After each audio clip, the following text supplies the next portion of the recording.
Rice steamer అండి. దీనిలో వచ్చేసి మనకి 2 టైప్స్ ఉన్నాయి. గ్యాస్ తో బాయిలింగ్ చేసుకునేది ఉంది, అట్లానే ఎలక్ట్రికల్ లో బాయిలింగ్ చేసుకునేది కూడా ఉంది. మనకి 8 ట్రేస్ తో మనకి స్టార్ట్ అవుతుంది అనమాట.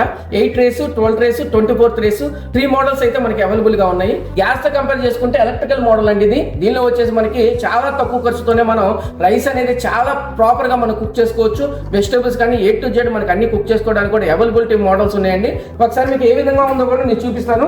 ఈ విధంగా కూడా మనకి ప్రాసెసింగ్ అనేది 2 క్యాబిన్స్ ఉన్నాయండి. 24 ట్రేలో మనకి 8 ట్రేలో అయితే ఒకటే క్యాబిన్ ఒకటి వస్తుంది. అదే 12 ట్రేలో చూసుకుంటే కనుక ఒకటే క్యాబిన్ వస్తుంది. 24 ట్రేలో మటుకు మనకి డబుల్ క్యాబిన్ వస్తుంది. దీనిలోనే వాటర్ అలారం కూడా సిస్టమ్ ఉంది. మనకి ఏదైతే వాటర్ అనేది ఇన్పుల్ చేసుకున్న తర్వాత వాటర్ ఏదైతే మనకి తగ్గుతుందో అప్పుడు కూడా మన అలారం సెట్టింగ్ అనేది కూడా అవైలబిలిటీ ఉంది. కుకింగ్ టైమ్ రేషియో కూడా మనం దీనిలో ఫిక్స్ చేసుకోవచ్చు. ఎంతసేపు అయితే మనం కుక్ చేసుకోవాలనుకున్నా ఆ కుకింగ్ టైమ్ ను కూడా దీనిలో ఫ్లెక్సిబుల్ గా మనం ప్లేస్ చేసుకోవడం వల్ల చాలా ప్రాపర్ గా కుకింగ్ అవుతుంది. 24 ఇడ్లీలు ఒకటేసారి మన ట్రేలో అయితే కుక్ అవుతుందండి.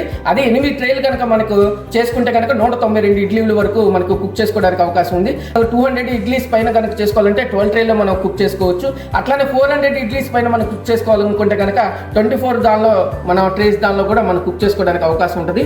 ఇట్లానే మనకి ఇడ్లీలు కుక్ చేసుకోవచ్చు, వెజిటేబుల్స్ అనేది కుక్ చేసుకోవడానికి కూడా పాసిబిలిటీస్ ఉంది. ఈ ట్రేలో కనుక మన వెజిటేబుల్స్ కూడా కుక్ చేసుకోవచ్చు. అట్లానే కోడిగుడ్లు కూడా మనం కుక్ చేసుకోవడానికి కూడా అవకాశం ఉంది. మీరు అట్లానే దాల్ కుక్ చేసుకోవడానికి కూడా అవకాశం ఉంది. రైస్ కూడా మనకి ఒక ట్రేకి 2 kgs వరకు కూడా కుక్ చేసుకోవడానికి అవకాశం ఉంది.